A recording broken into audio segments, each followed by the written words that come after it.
Assalomu alaykum hurmatli YouTube kanalimiz va Ustoybekni kuzatib yurgan do'stlar. Demak, biz ustaxonamizda navbatdagi svarka apparat Impulse MMA va TIK ikkitasi bitta apparat.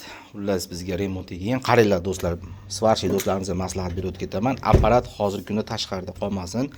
Bu apparatimizni tashqarida qolgan namiqqan. Tranzistorlar yaxshi kuymagan. Blok pitaniya tizimi ketgan mana. Blok pitaniyasi kuygan. Qaranglar qana darajada kuyib ketgan. Shuning uchun maslahat beraman do'stlar, apparat tashqarida qolmasin, namiqadi. Namiqqandan keyin yo blok pitaniyasi yo tranzistorlar ishdan chiqadi.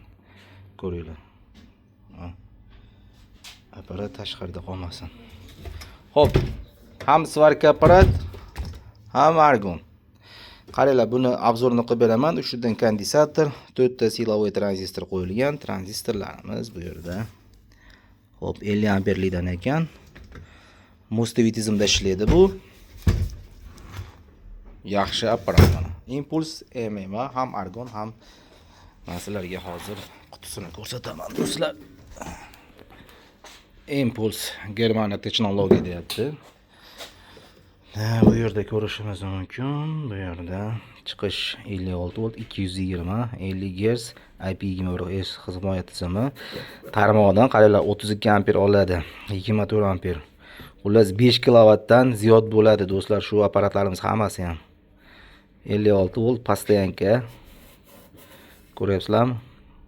32 amper 24 amper oladi. Bu deganiga 7 kilovat atrofida, 6 kilovat atrofida bo'ladi. 220 ni. Xullas 32 ko'paytirsangiz kilovat kelib chiqaveradi do'stlar mana. Shuning uchun oddiy apparatlar ham minimum 4 kilovat 5 kilovatli bo'ladi. Yo'qsa ziyodroq bo'ladi. Divijoga ulab ishlatish tavsiya qilinmaydi do'stlar. Xo'p, buni endi qanday remont qilishdi?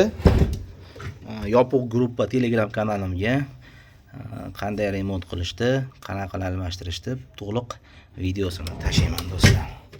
Blok pitaniyasi kuygan mana. Demak, qolgani yopiq Telegram gruppam do'stlar. Svarka apparat ta'mirlashdi, sifatli darajada ta'mirlashdi. Ko'pchilik aytadi, Oybekga tranzistorlarni almashtiryapman, kuyib qolyapti. Marhamat, yopiq gruppamga qo'shilsalaring platniy bo'ladi. 2,5 million so'm 3 oylik yopiq dastur. Qo'shilasizlar, tranzistorlarni ishonchli almashtirish, tekshirish, hamma yo'qdan noldan o'rgatyapmiz do'stlar. Yopiq gruppa Telegram kanalim. Do'stlar, hatto kurs emas, u dastur. 3 oylik dastur bo'ladi. 3 oylik dasturda mana shunaqa apparatlarni qanday sifatli ta'mirlashdi, to'liq ma'lumotlar qo'yib boryapman. Qolgani endi yopiq gruppada. Sizlar bilan Ustoybek bo'ldi, hozircha xabar deyman. Demak, qisqacha obzorini qilib berdim. Yaxshi apparat do'stlar.